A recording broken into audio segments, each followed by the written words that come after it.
दोस्तों स्वागत है आपका मेरे इस चैनल पर। और आज इस वीडियो में मैं Redmi 5A का साउंड टेस्ट करूंगा। तो चलिए सीधे हम एक साउंड फाइल में आपको प्ले करके बता देता हूं। यहाँ पर हमारे पास ये रहा हमारा स्टोरेज। और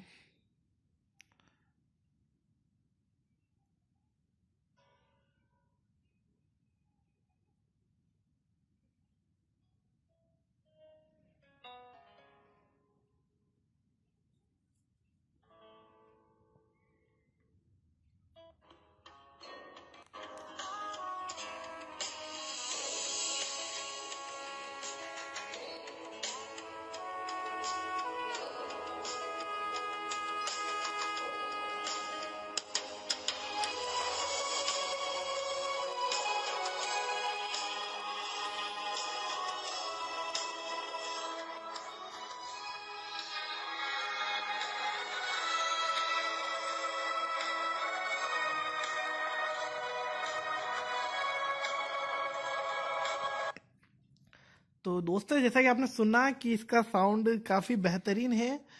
तो साउंड क्वालिटी के हिसाब से भी Redmi 5A काफ़ी अच्छा है। इस फ़ोन के ऊपर मैंने और भी काफ़ी सारे टेस्ट किए जिसके अंदर कैमरा टेस्ट, गेमिंग टेस्ट आ जाते हैं, जो इसकी लिंक आपको डिस्क्रिप्शन में मिल सकती है।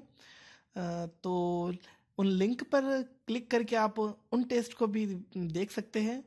और अगर आपको मेरा वीडियो पसंद आया तो इसे लाइक करिए, शेयर करिए और मेरे चैनल को ज़रूर सब्सक्राइब करिए। Thank you. Please subscribe Techie9 and don't forget to press the bell icon to get latest updates on my channel.